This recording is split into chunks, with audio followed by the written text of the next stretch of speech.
Okay, this is part of our rebuilding the gearbox series for the Triumph Spitfire gearbox.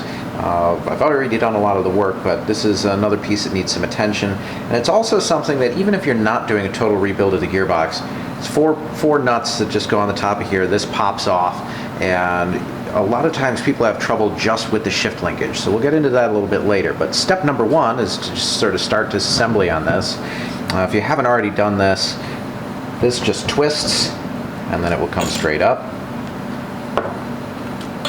You get a steel piece, a nylon piece, and then a spring. And to further disassemble this, you need to start taking some pieces apart at the bottom. So let's do that. There are some very common pieces that wear out on this, starting with some nylon bits. So there's the nylon ball that you can see in there, that tends to crumble apart. There's kind of a washer on either side that goes in here. That creates slop in the linkage. And then here, which I've definitely got a problem on this one, you could see there's a lot of slop in the linkage there. And so you could be moving the gear lever around quite a bit before it's actually attaching anything. And that's because, as you might be able to see, there is no bushing in there at all anymore. It's completely worn out.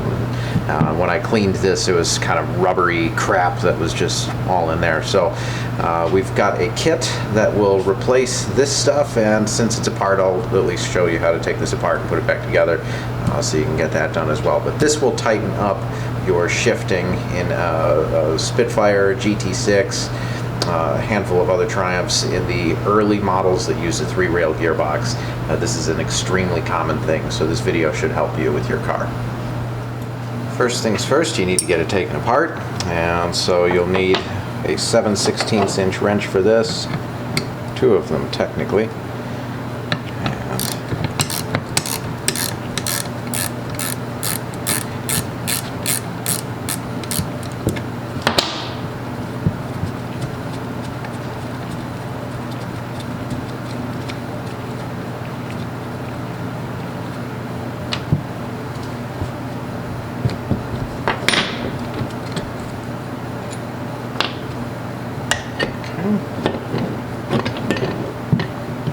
That piece out, we'll set that aside. We're going to address that in a moment. And now that you've got that out, you'll have easier access to both ends of this, which is also 7/16.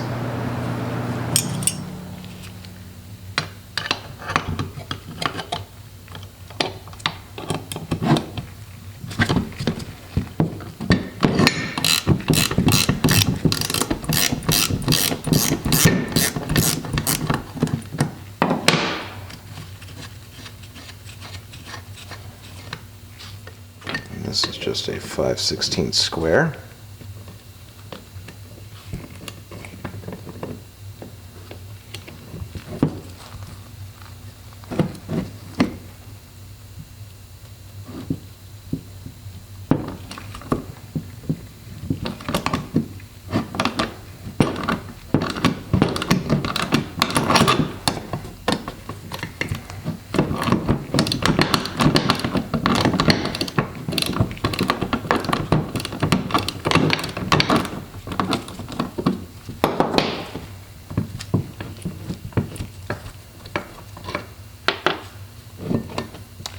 Allow you to pivot it all the way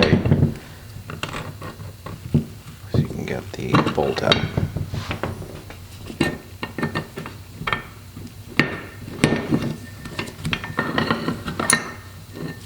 can see the remnants of some bits in there. If you want to further disassemble it, there is a roll pin there that you can drive out, and then now that we've already taken the bolt out, this will just slide off. The rail will come straight out. There's an oil seal in there that'll help to prevent it from leaking oil, but this one hasn't been leaking. It was pretty clean on the outside, at least on the top, so I'm not going to bother with that because it's been replaced kind of recently in this car. But again, just drive out the roll pin and the shaft should come straight out, and you can get at the oil seal then. So in the meantime, we're going to set this aside, and we are going to work on the gear lever first. On the gear lever, there are a number of pieces that you need to be concerned with. We're going to need a vise just to kind of hold this steady, but there's a circlip that comes off, a spring that holds on this nylon spherical ball. That's what it rotates in. There are, let's see if we can get it to come out right here. There's this nylon spacer, there's one on either side, and a little bush that kind of goes in the middle. And so we need to get that out, and then we can replace these. That will come in a kit. There's a number of part suppliers, but you basically just pry that off, put a new bush in the middle, put the screw back in, and then we'll get that in the vise.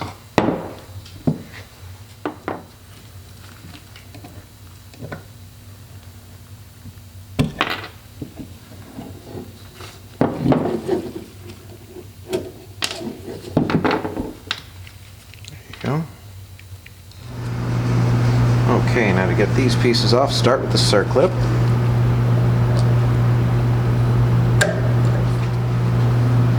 With all of these parts, once you get it a little bit loose, you can use a wrench. In this case, 9/16 half.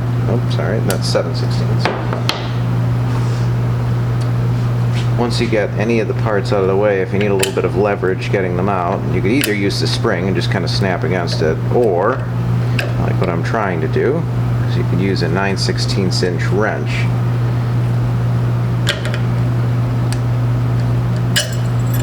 Gives you a little bit of leverage and makes the circlip go flying. I like to make parts go flying a lot in my videos. There's a spring.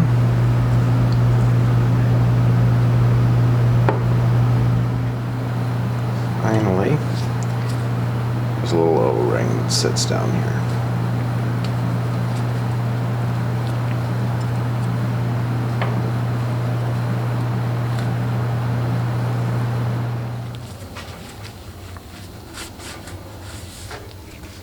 Reassemble it. Let's start with a new O-ring.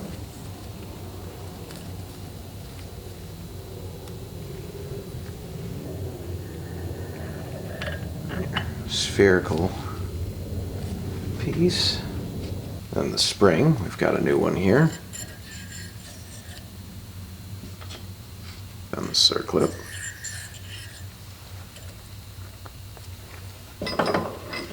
Here's where your 9/16 wrench could come in handy.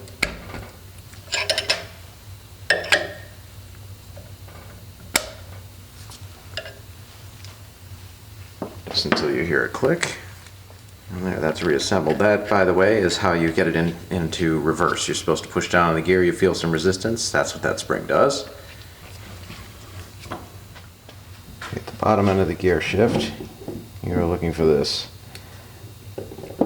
top hat shaped bush.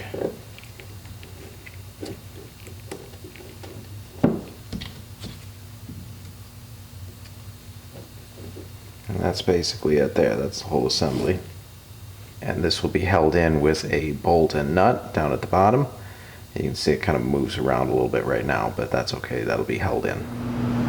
Before you go reassembling anything here, you want to make sure that this inhibitor switch is in the right place. So as you shift gears, you're going to be rotating this shaft, and that is going to cause one of these to come into contact with a button just like this. It might be for reverse lights, it could be for the overdrive. Generally it's going to be for the overdrive, but some early units it was for reverse lights as well.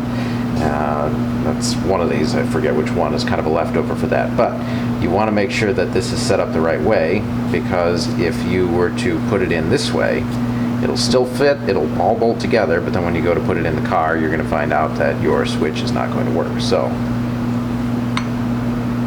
double check, make sure that it works, that it's the same way that it came out, and that's how you want to make sure that you put it back together. With that sorted, this is the piece that we are going to be paying some attention to. Inside is this rubber bush. There's a steel shaft that goes inside, and then there are nylon washers that go on either edge of it. So might help if you have a C-clamp or a vise to kind of get it put together, but you can also just try pressing it in with your fingers, which I've made work.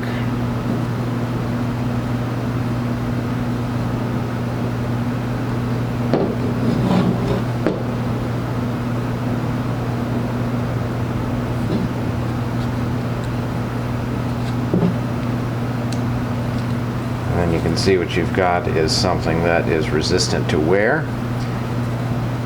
and will also take some of the vibration out of the gearbox by the time it gets to the gear shift lever.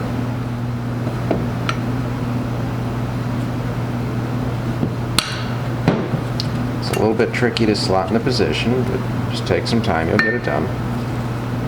I actually rotate it this way so my hands aren't in the way of what you're trying to see.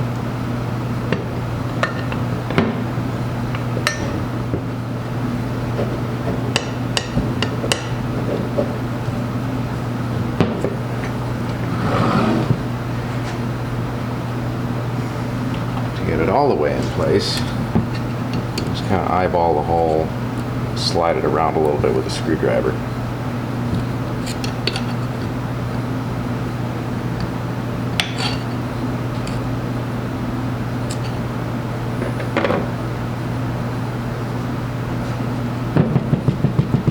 Not happy with that bolt, I'm going to toss that.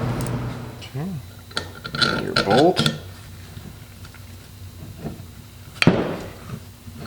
You're going to have to twist it too far in the other direction to get the nut back on. Use a nylock nut.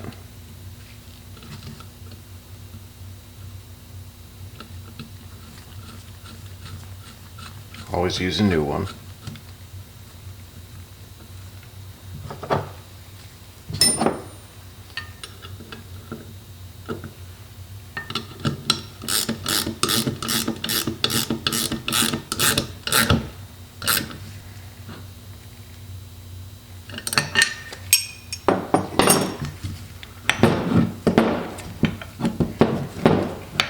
Make sure your linkage still moves. Much more solid than it was before.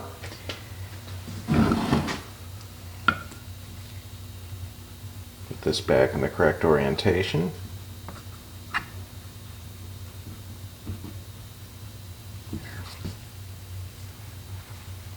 And reinstall your bolt here.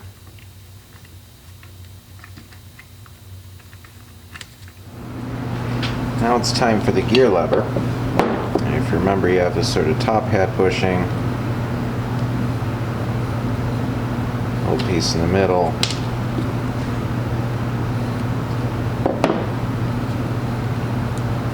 and the other half going in.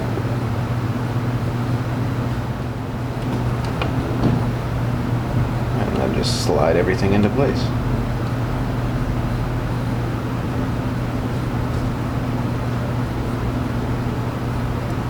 Thing, put your bolt through.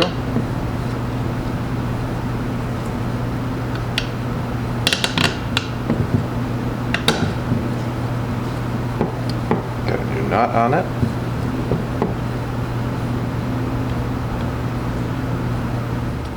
Tighten down.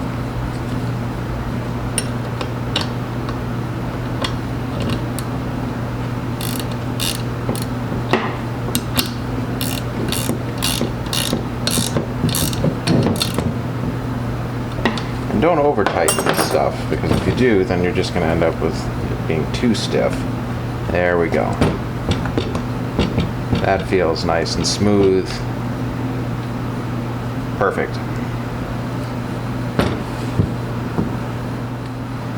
Back on the top, we have another spring. Nylon washer. Steel one. And the cup, which you push down and slot in here. There you go. Shifting mechanism rebuilt. Alright, now a note about how reverse works, by the way. You will notice this kind of metal gate piece here, and you'll notice there's a little peg sticking out of the shift linkage. And it can't move past that peg unless you first push down on it. So if reverse isn't locking out, it is possible that this piece has fallen away, and you can get new ones. Originally, I think they were riveted right here and right here in the side. The new ones, they just kind of screw in. That's my understanding. I kind of remember I've replaced one before, but if you're having trouble where reverse isn't being locked out, this is likely your problem, or the springs or the linkage inside this housing are not in good shape. So check that first, but then the next thing you want to look at is to make sure that that peg is hitting the retainer piece. Now this is the top cover. I've got another video where I've taken this apart, but I'll kind of walk you through it briefly just as a reminder. There are, after you clean it up, you'll be able to see them. There are 3 little holes here and 3 little holes here. And you can take a small drill bit or a small punch, insert it in, hit it with a hammer, and you will take out the plugs at the side. You really only need to do one side, not both. My suggestion is to do this side. And what you will want to do then, once those are out, is that you can get a, I've got a square ratchet, but 5/16 of an inch is the size. And you can loosen these, or remove actually the 3 bolts, and then the shafts will be separate from the shifting mechanisms. So when you take the shafts out, in here underneath you will find a cone piece and a spring behind it.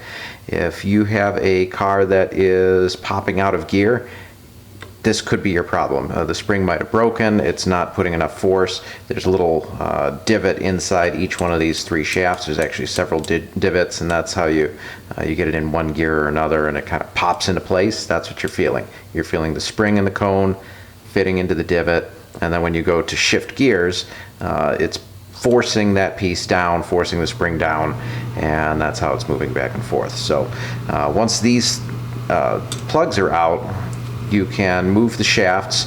Before you take the bolt out all the way, you can move the piece around, kind of get it so that it's not sitting in place. Otherwise it could be a little bit hard to move by your fingers. Then take the bolt the rest of the way out, and you should be able to move the shaft. Now this side, you see there's kind of a tube in here. There is a ball bearing here, a ball bearing here, and a little tube with a flat cylinder inside this center tube. And what that does is, you'll notice I'm in gear here. It prevents the other pieces from moving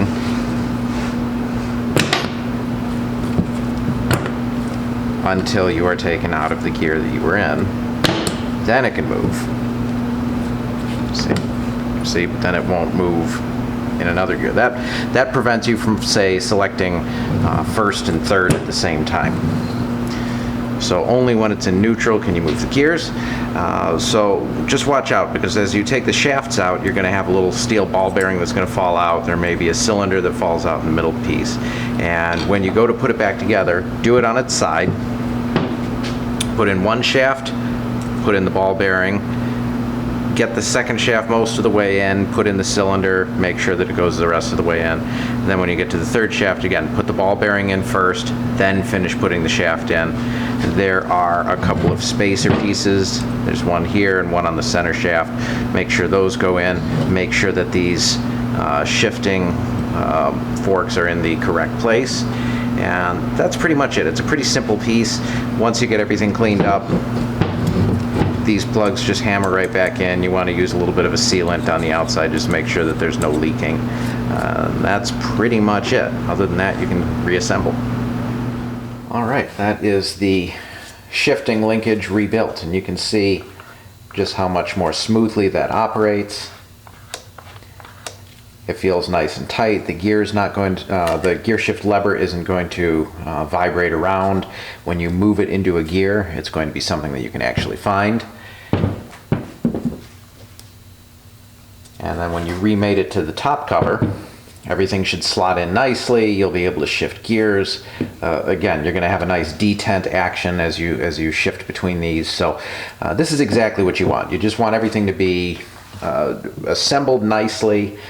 There's wear items in it. The springs go out, the nylon washers wear down, the ball joint in here will wear out.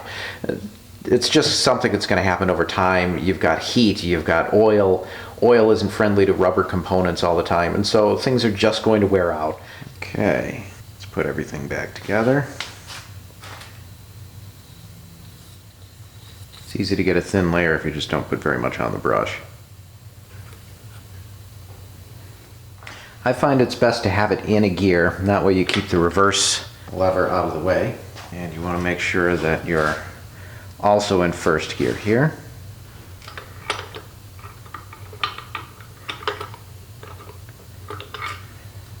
Not far enough.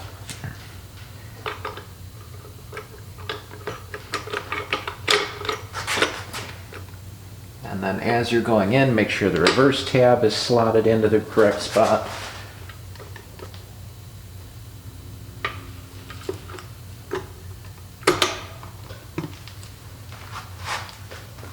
Two long screws go at the back. And then remember for here, you need to put your switch back. This is a ground wire, which needs to be grounded, obviously.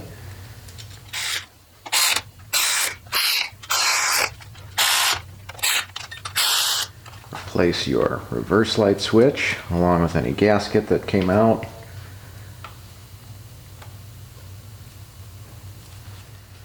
And normally I would put on a sealant, but I'm going to take this out again to get it in the car.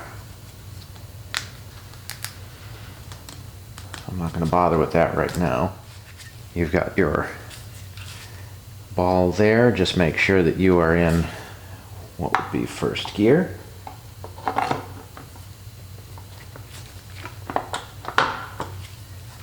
It should slot in nicely.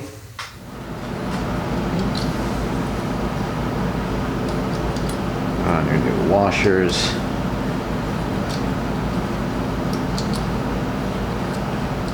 Thread on the nuts.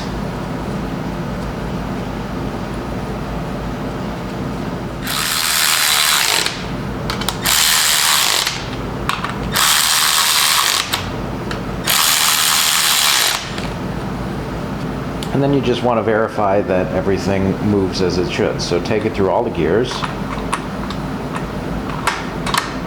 First, second, third, and fourth. Third and fourth, by the way, should be engaging this switch. If it's not, then your overdrive's not going to work properly. But it does in our case. For reverse, you should push down, up on the 3-rail, and that should be engaging too. So, we're in good shape. That's exactly what we wanted. This gearbox is done. All right, your gearbox is all finished. So everything's back together. We've shown you the overdrive. Again, if you don't have an overdrive, it's pretty simple. The tail shaft just goes on and off. There's really nothing else to it. There's a bearing at the back, which will be similar. And let's see, the seal would be the same. There's a speedometer drive gear you have to get out instead of the oil pump. At the same spot though, you just kind of remove the circlip and then drive that off. But then you put everything back together, rotate through the gears, make sure that the shaft turns. Again, always check for binding, always make sure you stay clean. But basically we're all finished. So gearbox is good to go. And if you've got questions, please post them in the comments below. Otherwise, please subscribe to the channel. If you do already, thank you very much. I appreciate it. It certainly helps the channel. And we'll see you next time.